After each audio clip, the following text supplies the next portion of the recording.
Like they just They walk away. Yeah. Sounds like a classroom to me. Yeah. You should put these big flowers to be Yes. Yeah. works like Don't want to carry those off. saves you a whole lot of your budget. Yeah.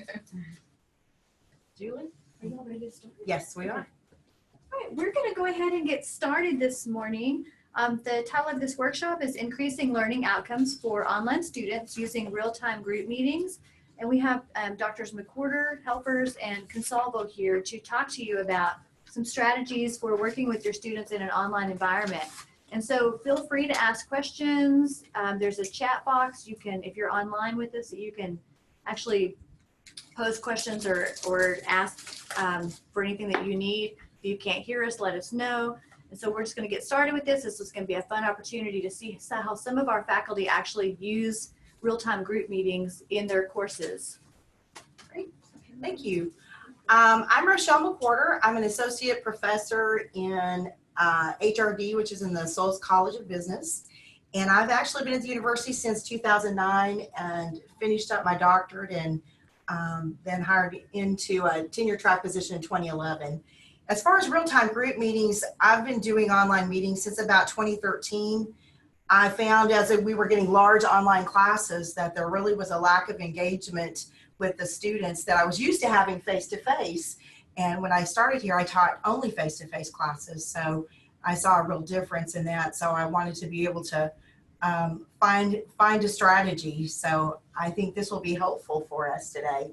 And my co-presenters, Richard, do you want to introduce yourself? Rick Helfers. I am an assistant professor in criminal justice and also public administration and the program coordinator for both of those programs right now. And we're also have made a big transition since I started here from being strictly face-to-face to venturing to hybrid courses and offering more online courses. And now both of those graduate programs will be fully online in the fall. And we'll talk about some of the pluses, the minuses, the struggles, difference between undergraduate courses and also the graduate courses and the students. I'm Anna Mary Consalvo, and I teach in the School of Education. I'm a professor of literacy, assistant professor actually. I, like Rochelle, had been used to face-to-face contexts. I got my PhD in 2011 from UT Austin, and then taught for 3 years in a face-to-face environment, and came here in 2014, and as part of the graduate degree in reading. So we have a master's in reading, and that's a 10 sequence course. So students are likely to have me several times. And it pained me to think that students were not getting the same kind of collegial connection that I knew was so incredibly important to me. Not that it could be the very same, but I was highly motivated to try to figure out ways that they could build and maintain some connections that could last outside their experience in the online master's program. Great, thank you. So our first question is, why would we want to use a real-time group meeting? We've kind of touched on those already. Let me see if I can move this over just a second. Not sure. There we go. So I have a couple points on this slide that I thought were important. Really, there's been comparisons. I know when we first started looking at courses being put online, a real comparison between face-to-face higher education courses and then those are comparative to those that are counterparts in the online venue. So early on, we were looking at, or a lot of the literature looked at online courses. And one of the terms I saw in one of the pieces of literature was that they were often found wanting due to their lack of engagement, whereas the face-to-face courses often were rated higher on course evaluations due to that in-person communication and learning what they call presence.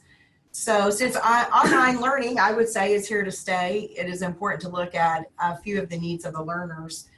And so as far as my students, I found that many of our students really do crave connectedness. They like to be connected through social media, texting, video conferencing. They want to work with their peers, and you know, the online classroom for the most part is more difficult to be able to connect with their peers. And they want to feel like they're a part of a group and receive feedback from the professor before projects are due. I don't know if you've noticed that, but they want to kind of get some feedback and really talk about things before the major grades are due and get some feedback from us. So real-time group meetings allow the time to connect in real time for things like project-based learning, team-based learning, problem-based learning, and reflection. And I use it also to reflect back on asynchronous book and article readings that I expect them to do on their own, and thinking about other course content so that it's not just a kind of a one-off, read this and then we're going to do, you know, just assess you that week, but it's something that we can continue looking at and reflect on throughout the course. Actually, I created the term real-time group meetings just because, you know, I just want to say this. As a faculty member, I think when we come up with ideas that we feel are valuable, sometimes the students, by putting a name to it, you know, makes sense that we now have something to call it. So, and Julie and I have written about real-time group meetings a couple times in some of the things that we've been doing. And just this, not that there's not other terms, I just wanted to mention that. So I actually put in the syllabus information so that students know when they first are enrolling in the class what to expect and what these are, because they may have not really experienced a lot of synchronous learning if they've been totally online in our coursework. So a real-time group meeting is a synchronous meeting facilitated by technology. Because we live in a global world, students and employees can now access learning opportunities with classmates and colleagues in real time. So the students will use these to discuss information from the class, as well as prepare a group project report that's due at the end of the semester. So I'm telling them, you know, already what some of the deliverables. Learning how to communicate via technology is a valued skill in business. Collaborating through technology will build both your knowledge and skills around synchronous technologies. The instructor will provide a report template for each meeting. And I made a note there that I form random groups of 3 to 5 students now in Canvas. It used to be in Blackboard. And the students are asked then in the second week of the course, what I do is have them, I have certain modules that I want to have a real-time group meeting in. The modules are usually two weeks long, so that they can then go in and they have the groups, you know, in Canvas in the group area, so they can start discussions asynchronously. Of course, I found that a lot of times when I'm just perusing through there, they give their cell phone numbers. A lot of them will call each other or text each other outside of the group space, which is fine by me, whatever works for them. And a lot of them are very busy with other outside activities and work. So they give me a schedule, a tentative schedule in the second week of the course that says my real-time group meeting number 1 will be held on such and such day and time. And that's a way for the students. I found when I did not do that originally, I started that at the second semester, and I found that really does help them to go ahead and put it on their calendar. But I do build in, every once in a while, there'll be a student that says, you know, my work called me in on Saturday. I'm not able to meet when we had planned. So I build in and say, well, you talk to your group. It's back on you, because I need you to communicate with your group.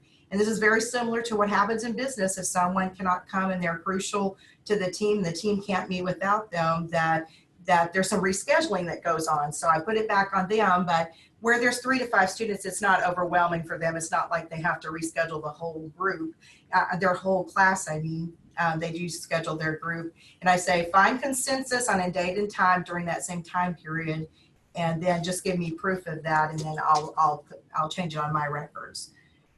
So I really found that helps, that if you already build in where those meetings are going to be from the very beginning in your syllabus, then they know when to reserve that time and go ahead and for the most part, adhere to the schedule that they give me on the second week. And some of the things I was thinking about were the variations for the topic and level. I do real-time group meetings in a variety of courses, both graduate and undergraduate. Some of my classes are looking at things like workforce development. I have qualitative research classes. I have other things in technology classes that I teach. And all of that content I found can really be adapted to this if you feel like that the course is something where you want to add this in. I basically have developed a report form and other forms to help me and help the students that I can adapt. So I think it's simple. I wrote here, simple to utilize the same basic template form, which I'm going to show you on the next slide, and change it up for what you would like to cover, like them to cover, and tailor-made specifics for their group time together. So I really try, I do direct them through the activities that I expect to happen. And these are a minimum of 1 hour is the time I give them. I say you can always go over, but that's the minimum amount of time if you want an A on this assignment. So the frequency, you can vary. For instance, in the undergraduate classes, I usually have typically one more session than I do with the graduate classes. And in some, I assign a role. I actually found that I didn't do that originally, but I found that by going ahead and stating up front some of the roles they need to assign in their group, they really get right down to business, especially when I can give them a little description of what those are. You know, the finisher is the one that makes sure all the edits, it passes around and makes all the edits are done, and they're the ones that upload it into Canvas rather than having each person upload. And then we have multiple versions of a report. And the scribe, of course, takes notes during the meetings. The facilitator is the one that really makes sure that the reminders of when the meeting is, make sure everybody's on task. And then researcher, when they get into their projects or paper, then that's the person that helps facilitate between our librarian, thank you for being here, our librarian, and helps facilitate anything that they need to get from the library or thing. And it's really a learning experience for them because some of them have not used a librarian before. So that's really good for them, especially when they go on to graduate school. Some of them do, and be able to even do more work. So I found it's easy to add in specifics for the group projects or paper and other deliverables right there in through these. So it can be adapted, in other words, to the topic that I need them to work on. Oh. There we go. Okay, so this is just a sample I pulled from HRD 4331, which is an undergraduate workforce development class. I just took screenshots of this, and basically, you know, they need to give me their group number and who was present at the class and first and last names, you know, for grading purposes. If anyone was absent, I want to know that, and if they missed, did they give you information for this report? Because I do give partial credit. Sometimes if they just can't reschedule and they're getting toward the end of the module window, they scheduled it, you know, right down toward the end, then I do take partial credit for someone that would fill this out because they have the form ahead of time and submit to their group members, so their input can be included into the report. And then they go ahead and give me the date and time of the meeting, minimum of 1 hour, and then go ahead and list who did what is on question 4, like who is your scribe, list the person who will post this report, and this is a class from Blackboard, on behalf of your group. And number 5 was spend about 5 to 10 minutes discussing week 1 topics. Record a summary here of your discussion. It should be at least 1 well-written paragraph. And then the second one, 5 to 10 minutes about week 2 topics. And then on to week 3 topics is question number 7. And then 8, spend your remaining time researching, discussing the new topic. And for this class, it was creating an infographic. So I first had to show them what an infographic was, and then have them start really thinking about that. And so that would be something that they would then be looking at again. So following the directions, your group should explore infographics and determine a topic from those covered. And so they had to choose the then from the content I already studied in those first several weeks in this specific project. So I like the idea of them going back and looking at what did we do in week 1 and week 2. And we know that's a good learning practice because that repetition is so important, especially the terms, the historical pieces that they need to know. And I found that that's been very helpful to really hone in on not just doing that for 1 week, but that we keep talking about those concepts. And so then they basically are telling me, so this is a report, the template is loaded ahead of time. So they type out their own own information on some of this. So they already have notes that they have for the meeting. And then I really like on number 9, describe how the technology Zoom worked for your group, anything you would do differently next time. So they really have to think, well, and they're very honest, will say, I should have used my laptop, not my phone. Things like that they realized they really needed, or would have been more advantageous for them to use their laptop to where they could, because sometimes they need to research something and it was more difficult on a smaller device. And then, a comment or question up there. I'm sorry. Orange at the top. Like, Okay. There's a chat. Do I just touch it? Go all the way to Just the top. hover, there you go. There we go. And then Okay, orange. sure. And Sure. Thank Or you. maybe not. the scroll bar. There you go. Oh, we can hear you. Okay, great. Thank you. You just can X out of it. X. I need the mouse pad. There we go.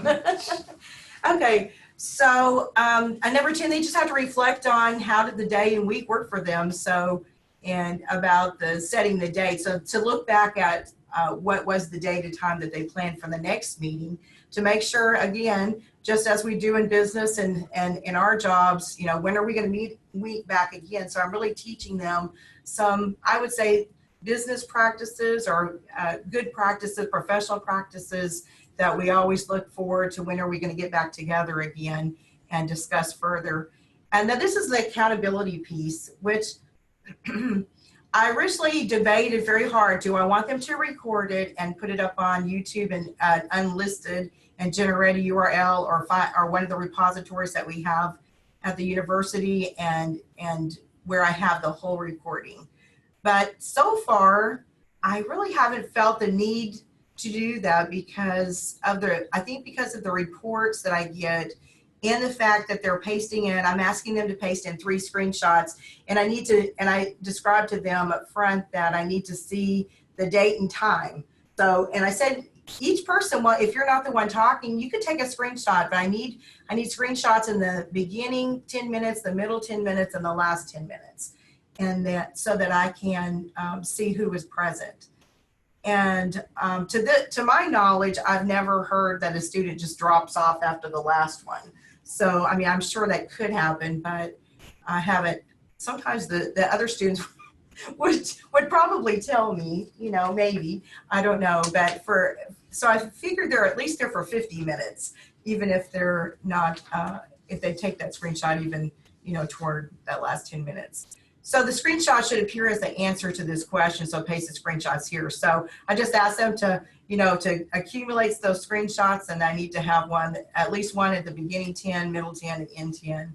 And so they just paste those right into this report form. And then on that 3rd page, I asked the scribe then who's taking the notes to go ahead and just send that out, their copy out to the others so that they can go ahead and preview it, because if there's typing errors, things were not answered, etc., they basically share the grade. So it's a group project. Even this is a group reporting, so that there's accountability. And that's what the last paragraph is basically saying, and make sure that you've posted it or emailed it out so that everybody had a chance to offer revisions to it before it's then uploaded on behalf of the group. So I think that's pretty straightforward, but does anyone have any questions about this process? There's a comment up there. Okay, great.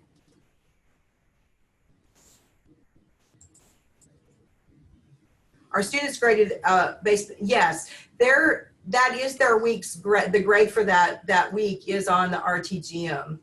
So they do share the grade as a group assignment for that. And then they do for each one of those and then they'll have a group project at the end is the compilation of their work on a specific project. I have a question. Yes, So is it the same group throughout the semester? yes. Okay.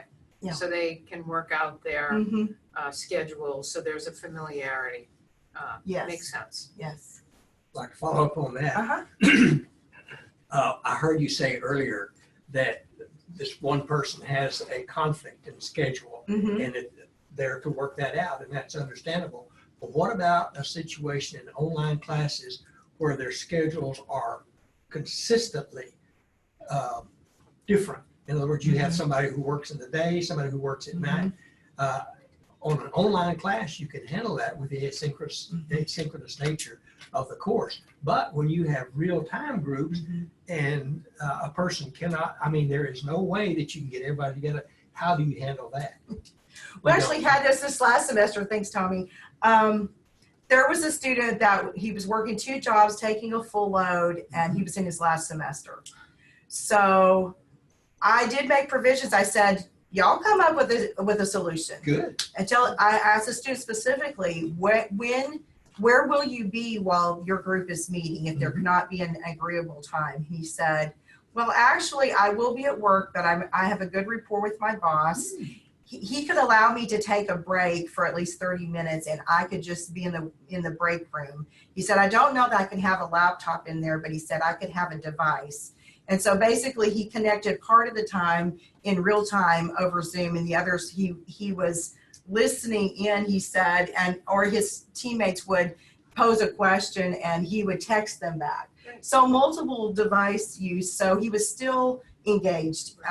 And so I said, if that's the best that you can do, and the group was willing to work with him. So I thought that was great. It was team building, you teach team building, Tommy, and, thinking about how really making accommodations for each other if you just, you just do the best that you can. But what I'm thinking is that those kinds of situations would be the exception rather than the rule. But That's even right. so, there's some very real situations where schedules are so varied that it would be difficult to get everybody, but those are rare. Right. One suggestion that you may use for situations that could arise that I've used before was just using a Google form at the beginning of the semester. Sure. And just asking students, what are the best days and times that you're available? Mm-hmm. And that way, when they come back later and said, well, I couldn't meet on any of that, you can say, then you have this accountability mechanism also that they've had it. But I've done it both ways, where let them put it together, or just the Google form, where it gives me that sometimes can become very cumbersome, though, depending upon the number of students in the class. Yes. I prefer that when it's a smaller class. It just makes it easier for me. Otherwise, work it out, because you have to work it out outside of academia when you're out there working in your profession or your expected profession upon graduation. And the key is always flexibility. And they have to, and if we could try to instill that flexibility in the students now, it will pay them much dividend later on when they're in the profession working. There's a couple Okay. comments up there. What is your class size? Most of the classes I have are between 30 and 60 online. So that's a lot of groups to deal with. But I found the first time I had a very large group course, I thought, well, I'll just create larger groups. And I'll say it was a disaster. Now, not total disaster, but for me compared to the other, that it was still better. 3 to 5 just seems to work better, at least for my content and grade levels. And so I try not to get any larger than 5. And I always think I don't want to get too small, because I have had a group of 3 and then someone drops out. Yeah. But as long as there's still 2, I say just work together, but I thought about when you were talking about that, I thought earlier, if I knew basically their schedules, I could schedule around, who's available on Saturday. But, that gets into a lot of effort on my part. And with those large classes, I think it's just easier. Randomly seems to work well. And I will say that it was very interesting. I've seen a trend that in my classes that a lot of times, I don't know if the computer assigns it this way, or maybe when we had Blackboard, or if a faculty member just says, okay, the first 3 go into this group and the next 3 go in this group. But the students that have similar last names, like that start with the same letter, have been in groups together. So I think I like to just shuffle it around and let the computer, and sometimes it might be that there's 2 students with the last name that starts with S in a group, but usually it's completely different. And I don't know, it just seems like a phenomenon that I can't explain other than the way that faculty may schedule, or maybe that's the way Blackboard had it, I don't know. But Michelle? yes, I may have- go ahead. Yeah, I just had a quick question about the availability thing, and then another question about the recording or the screenshots that you take. So first, about availability, would you think in these rare situations when you have conflicts with students, would it be appropriate to ask them to meet during lunchtime? I think that the students can work out whatever they need to. And that's why I used to do my courses just by week.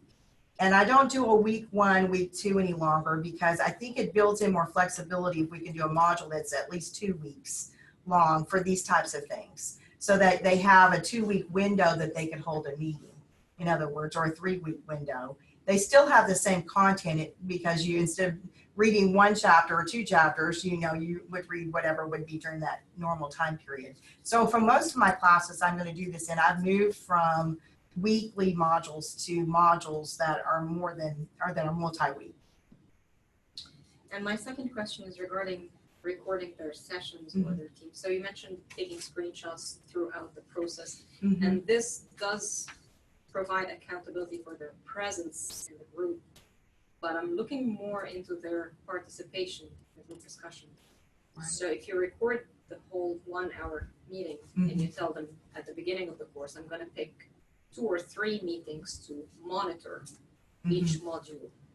And then you randomly pick 2 or 3, watch the recording, and give them grades based on their participation. This would keep them more accountable towards actually participating something during the meeting, rather than just showing up for the meeting and sitting behind a screen. Yeah, I think so. One of the things that I have done is say to them, type out your answers ahead of time, so that you already have yours, and you can then forward those over to the scribe, and they can paste in that. You're still going to be talking about it during that segment of time, but they've already done the pre-work. And I talk about how that you need to prepare before you go into a business meeting with your notes. So this is very similar. I give you the questions up front. There's no reason that you're not prepared for the meeting. But I will, sometimes have a comment from a student and that I've had to follow up on. So-and-so was not prepared to speak to this. So you can always go back and say, I need the verbatim comments that the scribe that you were emailed to you, or record the meeting, either way. So yeah, I think there's more accountability that can be built in to that. Let me take one more question, then we're gonna have to move on. Okay, I think we've already done that, right? Okay, great. I needed to turn it. There we go.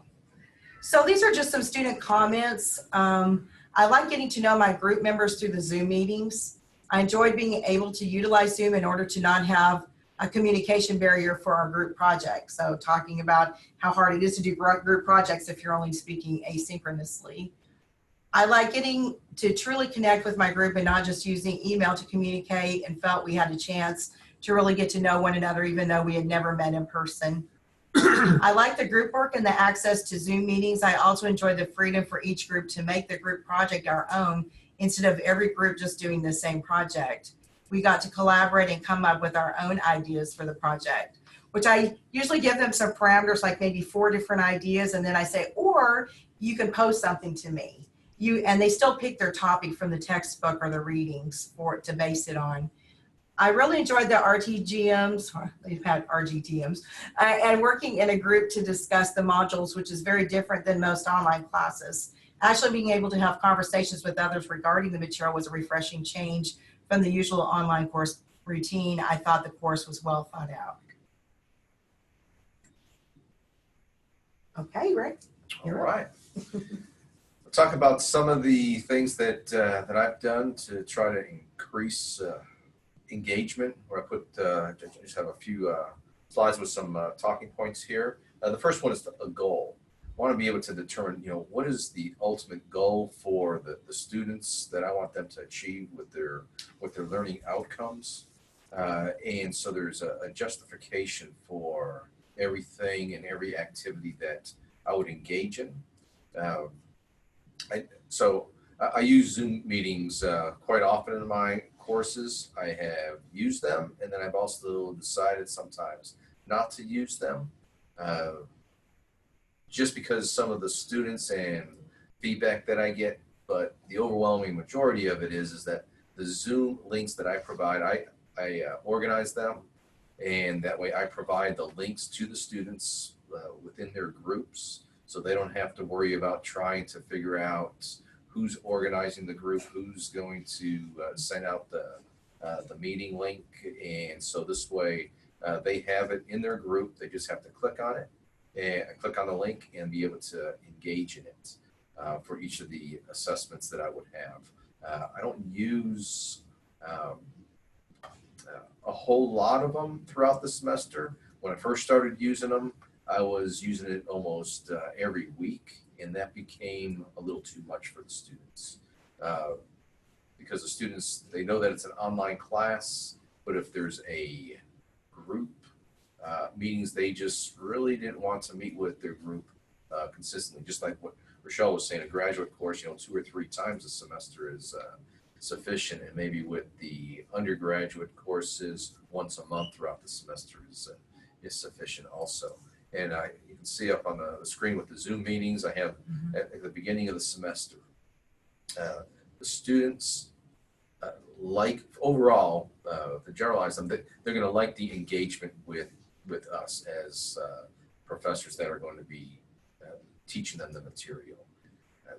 Online classes, I think for some students, especially those that are more advanced, or in a sense maybe even more serious in regards to their education, that online courses have gotten a bad rap from some of them, because the only thing that they've seen in previous online course, of course not here at UT Tyler, elsewhere it may have been, they're saying that there's not any engagement or very limited engagement from the professor, and everything links out to something else. We have these conversations all the time in regards to how much should be our own, and how much could link out to make it easier and more efficient for us through the publishers. But I found the things that the publishers offer, I can do it with a more personal touch myself. Sure, it takes a little bit more time, and more time on the front end and also during the course, but the students' outcomes and the comments that I've received from them, they seem to really appreciate the amount of time that's put in my engagement. And of course, online, we have to look at our engagement with the students at a much higher level than we do in a face-to-face course. Face-to-face course, they see us, whether it's 1, 2, or 3 times a week, and they can get their answers. Whereas on online, I'm available, 7 days a week. Maybe it's not as quickly on some of the evening hours or the weekends, but I do make myself a lot more available for my online students, so that way they get the information quickly, that whatever their question may be. So a Zoom meeting at the beginning of the semester, I will have the students just check in with me on large classes, especially the undergraduate classes, where I may have upwards of 50 students in a course. That could become a little cumbersome if I have specific students, schedule a 10-minute session that they have to sign up for and then meet me online. But what I found in those larger classes is just to be available, say on, next Monday, I'm available from 1 to 2 o'clock, and just so that they can come in to the Zoom session. There may be others that are already there. They just kind of wait their turn. They listen to others. They get to know others that are in the class. And they just have to be there for just 5 or 10 minutes, introduce themselves, what are their educational goals, what's their career goals, what do they hope to get out of this class. That way I get to know them. I put a name and face to them, and also they start having this interaction and they become comfortable with Zoom. I have had a large number of students, especially the undergraduates, that seem to be hesitant to want to use Zoom. And this at least introduces them because they see how easy it is for them to access it, and then it lowers their anxiety in regards to Zoom and talking to me and talking to others. So when 3 or 4, 5, 6, or 10 wind up showing up there, they already get a feel for what a group discussion would be like in Zoom. So that kind of helps out. So beginning of the semester, I have them do it, and then throughout the semester, have individual meetings rather than having somebody call me on the phone, which not many people like to call on the phone. They'd rather just send an email, but email so much gets lost in the dialogue. We just can't have a good dialogue. So we all know that video conversations are the next best thing to face-to-face conversation. So I encourage those, and if some student is having some difficulty in the class or not participating or just having low performance, I'll set up a meeting for them to meet with me. Then also the short class sessions.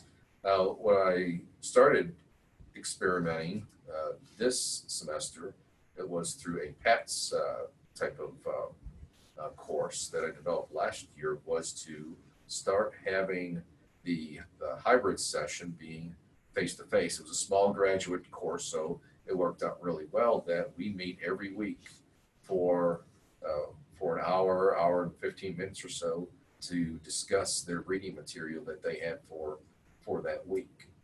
And as I start moving forward, as both the criminal justice masters and the public administration courses will be 100% online beginning in the fall, that I think these are going to become even more important. That it may not be something that happens every week, but I will schedule it within the syllabus, so that way the students know that we will meet one night at 6 o'clock where they can be anywhere that they need to be, but to engage in that discussion and to be able to reinforce the material, and they can see the other students, and there's going to be that engagement similar to like what we would have in the classroom. Right now, those two master programs are very small, and going online is the initiative to increase that engagement because we're just not having the number of students that we need to sustain the program. And we'll have to see what we will do down the road when the programs get a lot larger. But I think that the students, they want to have that dialogue, and I think that they need it, and something does get missing when we don't have some type of student engagement, whether it's every other week or third week, where everybody is getting together and having a conversation. And then group meetings, I did some of the similar things that Rochelle has already discussed, so we don't have to go too much into that also. But then I look at these third-party tools for student engagement, and part of the things I want to do in these online classes is to ensure that everybody is engaged with not just me, but also with one another, because you're always going to have students that aren't going to ask a question, but want to do some things anonymously. And these tools, I'm not creative enough to find these tools or know what's going on, or even the development of my online classes. So I work very closely with our instructional designers.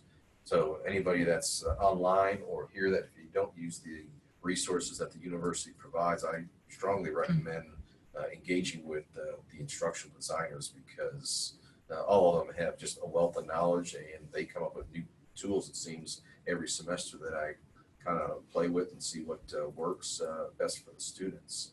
But some of the tools, one in particular, is the Today's Meet that I have used, and it allows students to anonymously post questions, and the rest of the students would be able to go in there and also to see it. And this way it's low key, it's anonymous. They don't have to feel like they're asking what some would feel is a dumb question. As we know, if one person is thinking about a question that's going to be posted, there's more than one that's in the class asking it. So this provides the opportunity for me to see what those questions are throughout the week in regards to the readings, the learning activities that I may have, and then be able to either send out an announcement or to be able to provide some sort of clarification to individuals about what the specific questions that they have. Or it may be something that's aligned with a current event. And in criminal justice and public administration, there's so much newsworthy items that are out there that it does generate a lot of discussion on that. And also helps me to be thinking about how can I improve some of the learning activities just from the conversations I get from some of the students. And so whether it's later in the semester or it's the next time I teach that course, well, here's a great idea. Now I have to have a much better topic in which to discuss rather than what I have previous used. So I use a lot of variety also. One of the things that recently has been supported by the university is a tool called Flipgrid. Some of you may use it. It is the best thing that I have found for an online discussion without being in the class itself. You really can't have a one-to-one type of conversation, but you have a student that can post a video up to 5 minutes long, and then the others can then come back and comment on it. So they start seeing each other, they get to know one another, and that way they understand. When these master's programs, we have so many individuals that are currently working in the field, they get a lot more information from others, and then they wind up following up with one another through other emails or get their cell phone numbers, and they text one another, so that they develop more of a cohesive unit throughout that semester. So we'd like to have a lot of variety. If you want to switch to that next one. So I put on here just recently, both of those programs have undergone external program reviews, and these program reviewers, one was from University of Louisiana at Monroe, another one University of Arkansas Little Rock. And what was consistent from the student sessions that these reviewers had was the fact of student engagement and how engaged that they want to be with the faculty in all of their courses, not just the select few. They, because we already have online courses, and one of their major concerns for some of them would be, if we go online, which we are going online, is that going to hurt the engagement that the faculty currently have with the students? So the reviewers, we haven't had the reports coming back yet, but I suspect that's going to be something that's going to be involved in the reviews, that we have to make sure that as we strategically grow the program, to not give up that personal contact that we have, because the students want that. And for graduate students, I think they really embrace the fact of having group meetings and having these classroom sessions that they get a lot more information from. And because of what they want to have that dialogue from one student to another and see where they can learn from one another, and they have identified the value of their graduate education. It's not necessarily the reading material, which is important, but how they're able to take that reading material and then apply it and see how others may already be applying it in their professions, and whether so they extend it much further outside of the classroom. And the reviewers from these two universities, they have online programs, and they say that is one of the benefits that they see. So it's something that's really important, that for me, or the also being in charge of the programs for both of those to be able to try to instill ways in which we can make sure that there is some sort of synchronous contact, even though it's online. Whereas then we move to the student comments, we've already heard a lot of the positive comments. I've heard those also. They like the fact that I'm available. I'm willing to meet with them. They love Zoom once they actually use it. They get to know others by having these contacts, these communications with one another. And they also realize that there's a lot more value in this online course if they're able to have personal contact where it's not just things through like traditional discussion boards. I've even used Google Docs document in my courses, which that's good. That's another way in which I use group activities, but it also doesn't have that individual personal touch that I think the students really want. So that's an alternative that I still use, but it's also is supplemented by having video meetings also. On the negative side, and most of the negative stuff is only coming from undergraduates. I don't hear that much from any of the graduate students. The undergraduate students say, this is an online class and I expect to just work on my own and to move forward without having any sort of group activity or meeting with me. But on that same side of it, the question then comes is how much of that work can I be assured that they're doing? So having this synchronous contact with them throughout the semester, periodically, not all the time and not every week, but at least there's more of an accountability mechanism that's put into place with the students. I see that the synchronous is something that needs to be instilled in our programs, especially because of what we've heard from the external reviewers, and that this is what the students really want. They don't want us to not be engaged with them. We all know that online classes take a lot of work on the front end, and they also take a lot of work during the semester too. It's not for those that are the faint of heart. You have to really put a lot of work into online courses, and to provide the value that the students want is through having some type of synchronous contact. However, that would frame for each individual faculty member's way of teaching, just trying to figure out to have some sort of contact there, whether it's only one time throughout the semester or if it's several times throughout the semester. I think there's a lot of value in it. I have one question. I had used today's Meet quite a while ago. Is it now embedded into Canvas, or can you bring in the link? I always bring the link. Okay. Yeah, I haven't thought about but I that. think that is also limited to 40 students at a time. I have to look at that, but I just copy that link and bring it in. I've used other tools. Also, I use Padlet. I use that almost always in a online course before the course even begins, so that way I see their picture, I know who they are, get a feeling for what their background is, what they're also looking to get out of the course too. So that way when they do show up on Zoom, I'll know who they are. And then also some of them are not only online, some of them are on campus too, that I may see them in the hallway or somewhere on campus. I'll be able to recognize them and start engaging them in a conversation too. So I know. So there's Padlet I use quite a bit. The Linowit boards, I use those quite a bit.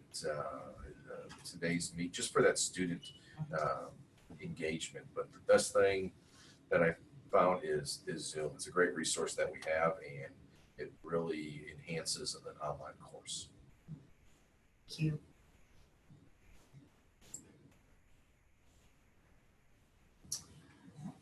So I do this assignment that I call coffee meetup, for lack of a better term. But the whole reason for it is one of the disadvantages of online teaching and learning is, or certainly for students, is you don't get an opportunity to get to know people the way you would in a master's program or a doctoral program. And for working professionals, sort of paradoxically, it's even more important to enhance your network. The other piece too is that there are many students who feel like the online course is sort of an easy way for them to sort of punch a ticket in a way. And so the idea of teaching the importance of networking is, I believe, part of my duty to teach them about professional development and professional networking. As an educator and a former teacher, I work with in-service teachers in this particular graduate class. So these are teachers from K through 12 who are most of whom are currently working. I do want to dissuade them of the notion of smallness. So not only is there sometimes a tendency to think that my town, my school is the whole world and that's all I need to know about, but there's also there's a tendency for them to not really think ahead. And so the idea of getting to know us, simply to get to know another person or two or three who are also sharing your interests, which might be a rare thing in a school to find, can be more important to their future selves. So in a way, this is kind of an exercise for them in seeing their future selves. So with that said, let me go to the next slide. Thank you. So this is what's in the syllabus, but you can see that it isn't a ton of points, but graduate students are often very cognizant of not letting a point go, which is good. And out of 100 points in a semester. So my request is that they aim for a synchronous or real-time meetup. But from my point of view, I struggle with the idea that if it's an 100% online class, there's an assumption there that it's asynchronous. So unless we redefine that, either as an instructor or as a program or as a university, that's sort of kind of an underlying assumption for me. So I do allow them an alternative, but I do want them to engage in if they are, basically 15 to 30 minutes of conversation, whether that's texting or emailing or, I don't get too microscopic about how they do the alternatives. What I have found is that most students are eager to connect with another student or more than one student. And I have had no trouble with people. It's rare that people do go for an asynchronous meetup. So I give this to them. So you'll notice between weeks 5 and 8. So in week 1, they have what I call a meet and greet, which is similar to some of the other self-introductions that my colleagues have talked about. And they give a little bio, a fun fact, a photo, and then there's some other opportunities for them to identify their own interests in our discussion forums.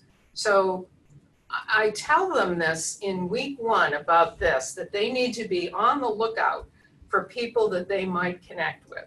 So who feels like they might click with you for whatever reason? And if it's somebody you've met before or you've done a meetup with, that's awesome. Make sure you say hi to them, but I really encourage you to expand your network.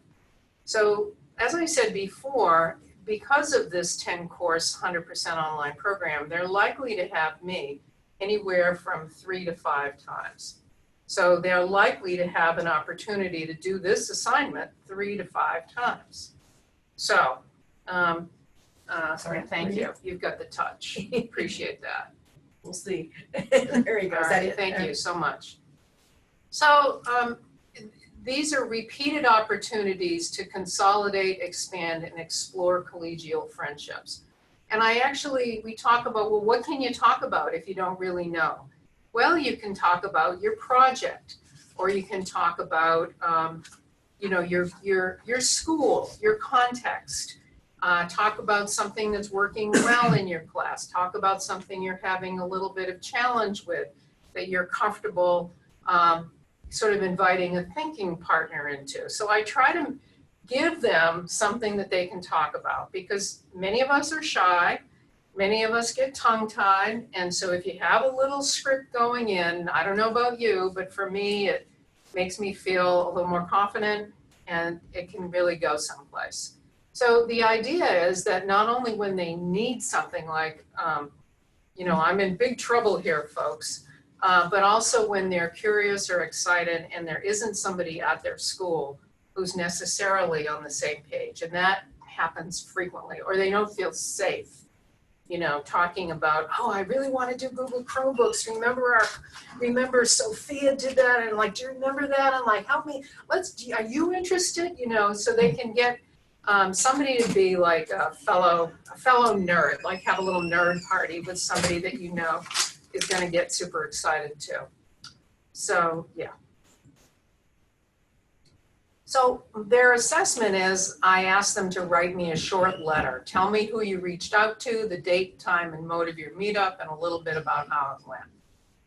And then I encourage them to exchange contact information, but I also make sure that I give them UT Tyler platforms, including the Zoom link, that it's up to them how they want to be in touch. There's all sorts of, people have all sorts of personal issues and reasons for not wanting to reveal their own contact information, and it's entirely up to them. So then by the end of week 8, they've got a buddy, and that's due. So I really, if I look through a whole class worth of responses, they are typical.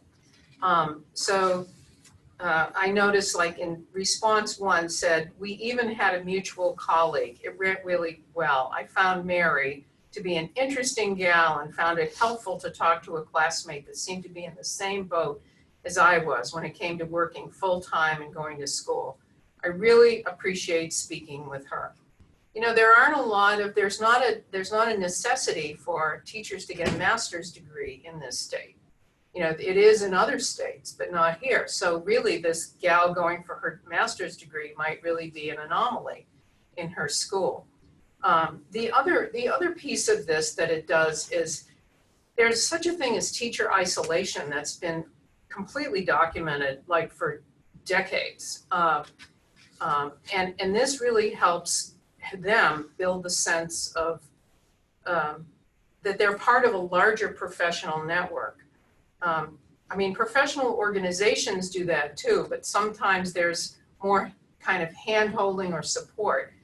I feel that this is a good stepping stone to getting people in the right mindset to join professional organizations.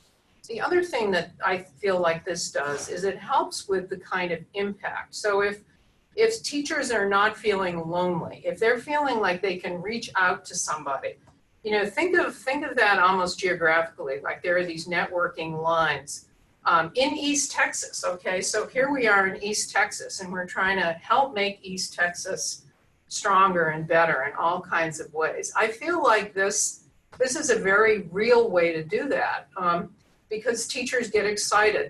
They share resources. I've had students meet up at conferences, actually, and they had the best time.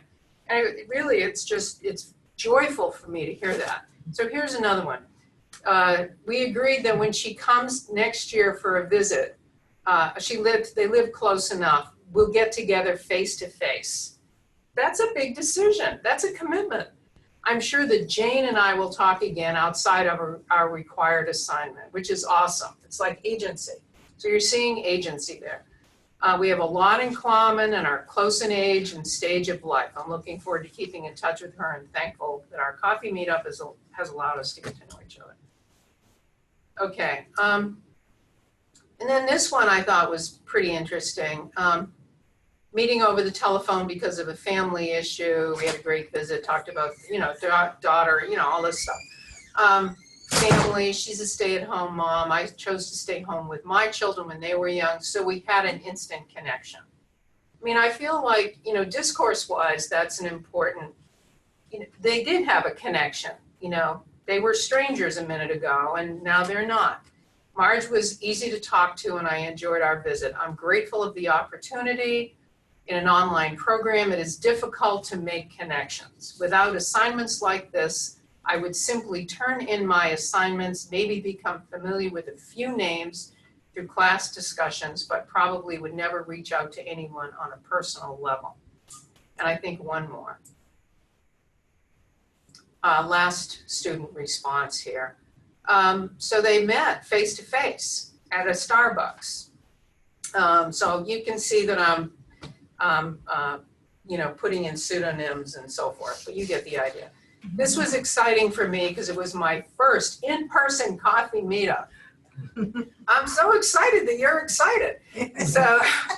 So they talked about the struggles of that's like real for teachers. It's super real. Students learn to read, the differences between districts, populations.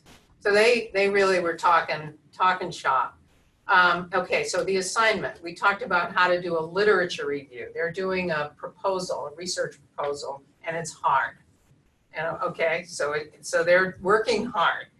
So Jolene emailed me an article that could work for my project. That's so perfect, right? That's what colleagues do for each other. We talked about family responsibilities and how so often, especially if it all seems too much, just too much, right? Helpful meeting for me, and I was encouraged most by the fact that Miranda was able to validate my observations about the emotional life of the teacher. Okay, so one, if you don't mind. No. Okay, so, it really got me thinking a lot about teacher isolation because of the tremendous documentation about this. And you can see these are old studies, but they're considered seminal studies. And certainly Lortie is referred to continually still. And so Flinders identified, the conditions of the workplace, meaning you put everybody in different cells basically and close the door and they're not going to talk to you, and you keep them busy enough and they're not going to talk to each other. And then of course there's people who don't connect with other people easily anyway. Lortie talked about 3 kinds of separation: physical, psychological, and adaptive. And the adaptive is when you really can't, it's not really safe to talk to other people. But I think there are similar conditions, really, if you start thinking about it, for online students. There's this isolation that, the wonderful world of the web, yes, but you do pay your $5. And so, we do have to mitigate the convenience that they are getting of not having all of this extra driving and the ability to even get a degree where they might not have before. So I do think that I think there's a lot of research that could be done. I know there's research being done, but I think there's a lot more opportunity for this as well. As I think about what else to do,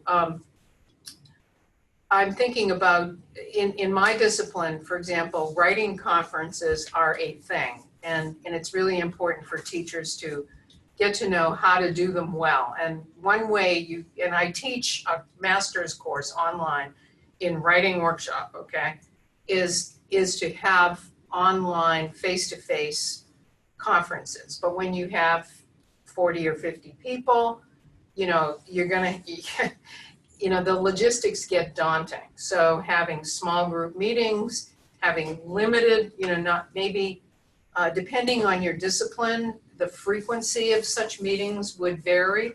The relative independence of the students in them could vary, but there's a lot to consider about different ways that every one of us can manage some sort of connective element. And I think there's one more slide. Right, so there's a lot of research that connects, and of course, I'm most interested in teachers, but I would argue that that more generally, networks, collective efficacy, and achievement and collaboration across disciplines, help our students think of themselves as professionals and see themselves as part of a community that's much bigger than them at their computers punching a ticket that's going to get them more money. So it's, I think it's really I think it's all of that. Questions? Online or in the room? Rochelle, I have a question for you. Sure. Now, help me, my memory's failing just a little bit, but in HRD, is the master's degree online or is it strictly online? Well, I know that's true. Like, for example, the nurses have the online doctorate. And my question is, with the things that we have learned here today, how is that master's program online going and what? And I realize that there are many, many applications here, such as the connectedness and the isolationism and all that kind of thing. How is that master's in HRD going? Well, that's a very good question. I haven't heard any complaints, but I'm not sure that we get together enough as faculty to talk. We're talking interdisciplinary here today, but as far as our own programs, I teach 3 classes in the master's program. I took on a different one, just, depends on the scheduling of them.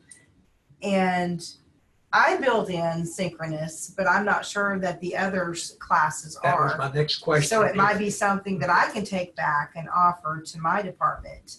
And likewise, all of us here, if we're an advocate for building in, even if it's a coffee meet, right?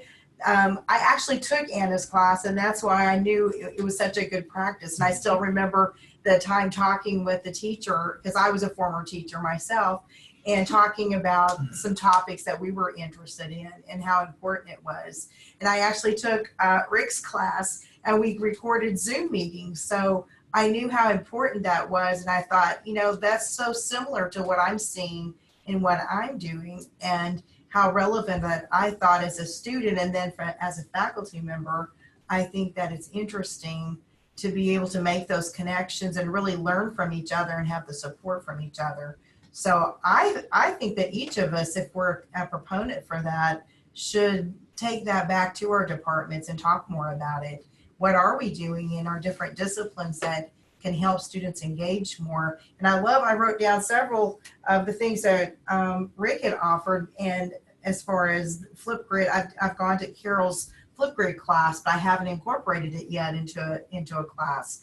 But I think that that's going to be really something I might, and I've looked at Padlet before, but I hadn't thought about using it the way you were talking about using it.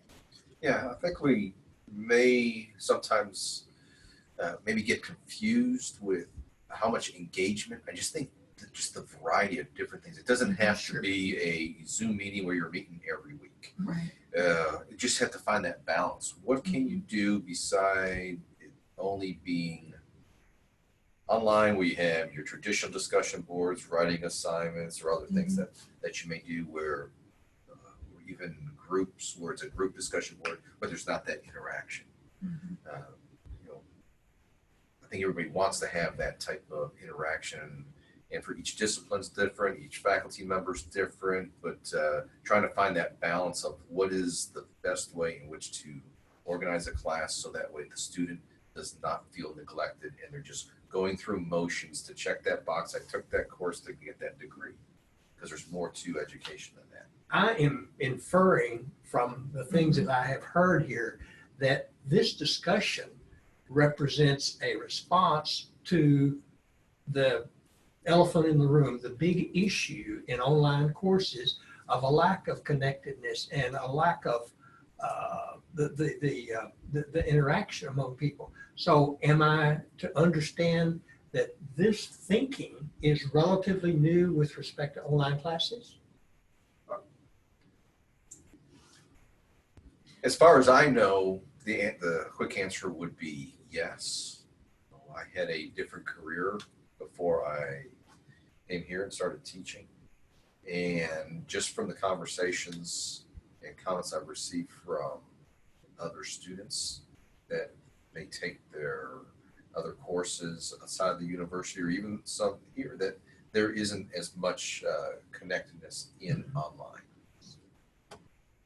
But I think also it was really emphasized to me from those two external reviewers that came here that were looking at our master's programs and talking about going to be online, and hearing from the students that really to have something, some way, even if there's nothing in that course, some way that the students can still engage with the faculty and with those instructors, some way, somehow. Good. Yeah, to not make us so distant, even though it's an online It's program. distance learning, but Mhm. I It's think a the balance key with to a really good online class is for students to think or feel that it's not online. Even though it's online, they don't feel like it's online. And I've had students say, this feels like I'm actually in a class. I'm part of it, and there's that presence that's there of the other students, of the faculty.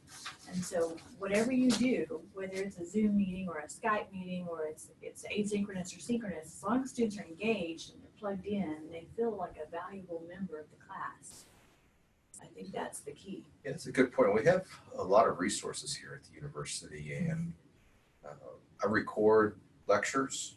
I use the green screen room for all my courses, whether it's face-to-face or not, that they have some sort of personal connection to me, that it's a product that's professionally done, and I'm asking them questions.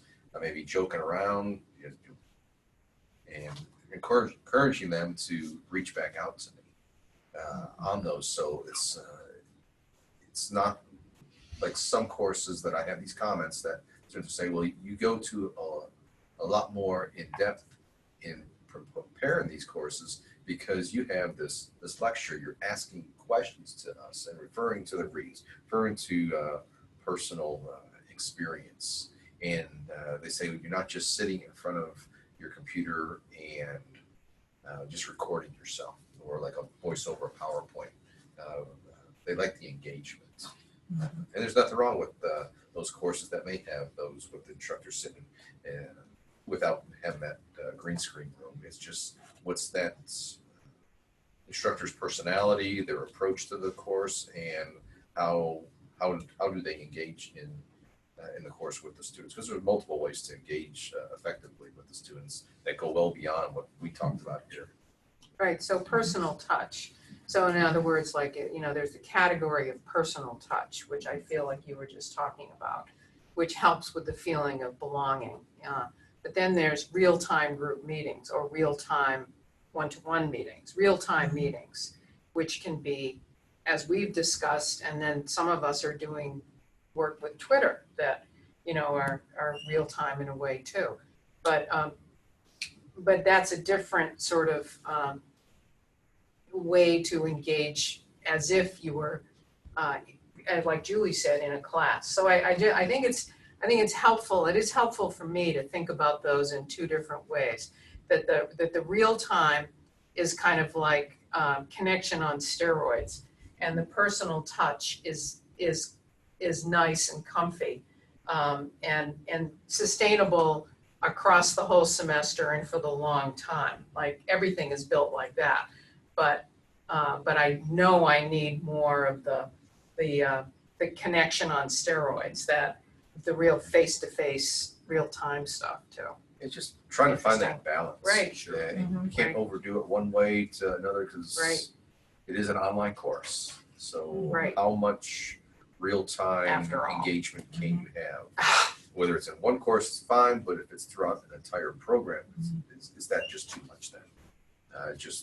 And then the numbers, there's a numbers issue too, that as a result of putting a lot of courses online, it changes the seats. So it's a reality so we have to be careful about time and be really smart about delivery of all of this. Well, I think that I like to look at what classes are upcoming that I'm teaching. What would be logical in my own mind to put in, how much time to allot, whether it's like the 1 hour real-time group meetings, or is it something more of what you're describing, like a meetup, something. But I think that is something that even in the busiest of courses could be something that could be implemented. And some of the ways that you talked about too, Rick, that if you could add in one thing, if every one of our online courses had one avenue to be able to have some real-time, more engagement, that would be great.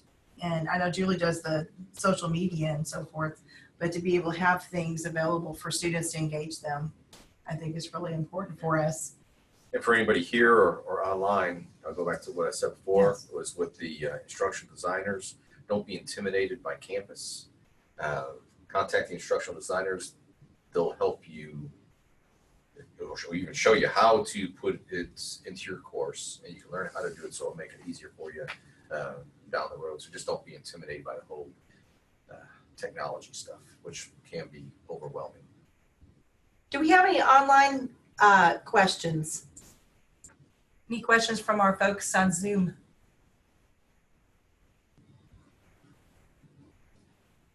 There's Carol. There's one of our instructional designers there. Well, we've left you with our email addresses, so please don't be a stranger if you have any questions about what we talked about today. And I believe this recording will be up online. Julie's recording it, so it'll be up online if you want to watch it again as you're thinking this summer about your fall classes and what you want to do. So we appreciate everybody that came, and we appreciate it. Thank you all You have so a comment much. up there also. Oh, do we? One more. No questions. Thanks, Cheryl.